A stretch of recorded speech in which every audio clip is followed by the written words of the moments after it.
एक खबर ऐसी आ रही है, अगर वो सच हुई तो तय मानिए सीएम सुखविंदर सिंह सुक्खू ऐसे सियासी तीरंदाज होंगे जिनका तीर निशाना भेदने के बाद भी एक जगह धंसता नहीं है, बल्कि साल बाद भी पुराने जिस्म से निकलकर अगले जिस्म को भेदने के लिए निकल सकता है। खबर ये आ रही है कि मंत्रिमंडल विस्तार के साथ सुक्खू कुछ ऐसी छोटी मोटी सियासी चमड़ियों को भी उधेड़ कर उतार सकते हैं जो सियासत की भाषा में कहें तो खाल्टी में रहने को तैयार नहीं है। खबर खुलासा कर रही है कि संभावित मंत्रिमंडल विस्तार में एक ऐसे विधायक भी कैबिनेट रैंक के साथ चेयरमैन बनाए जाएंगे जिनकी सोच और काबिलियत का भाजपा भी लोहा मानती रही है। अब सवाल उठता है कि इतने काबिलियत से लबरेज विधायक को सीधे मंत्री पद क्यों नहीं। इसका जवाब ये बताया जा रहा है कि जिस महकमे के तहत इनको एक डेवलपमेंट कॉरपोरेशन का चेयरमैन बनाने की बात चल रही है, उसमें एक फुल फ्लेज मिनिस्टर और उनके साथ एक सीपीएस भी हैं, मगर महकमे की रेल बनी हुई है।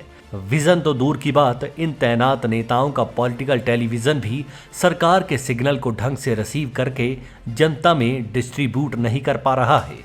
ये महकमा लगातार बवालों की भट्टी में धकते हुए सवालों की आग में अंगार ही भड़का रहा है।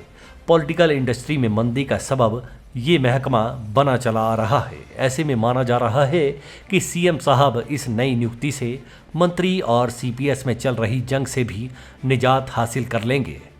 याद है कि कुछ अरसा पहले इन मंत्री जी और सीपीएस साहब में टकराव की नौबत भी आ गई थी और आमने सामने की बयानबाजी तो ये दोनों कर ही चुके थे। वो माना जा रहा है कि अगर ये पुराने और काबिल विधायक कैबिनेट रैंक के साथ तैनात होते हैं तो हिमाचल सरकार की पॉलिटिकल इंडस्ट्री में रेटिंग में बढ़ोतरी होगी। वजह यही है कि इन विधायक महोदय की काबिलियत और प्रोग्रेसिव सोच का लोहा हर कोई मानता है। ये सियासत का धर्म कम और जनहित का कर्म ज़्यादा करते नजर आते रहे हैं। वैसे भी अगर कायदे से देखा जाए तो हिमाचल सरकार की पॉलिटिकल इंडस्ट्री में अभी तक कुछ ऐसा नहीं हो पाया है जिससे ये लगे कि ये फ़ायदे का सौदा है। फ़ायदा ज़रूर हो सकता था, मगर अभी तक फ़ायदा विवादित और आरोपित ज़्यादा रहा है।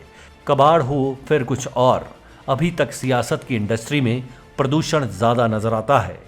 अगर दूसरे पॉलिटिकल एंगल से भी देखा जाए तो मंत्रिमंडल में जब कमंडल बटेंगे तो किसी और सियासी साधु का फायदा हो सकता है। कैबिनेट रैंक के साथ जिन विधायक का नाम आ रहा है कि वो भी सुक्खू के अभिन्न मित्र और हितैषी हैं, अब देखना ये दिलचस्प होगा कि क्या होता है।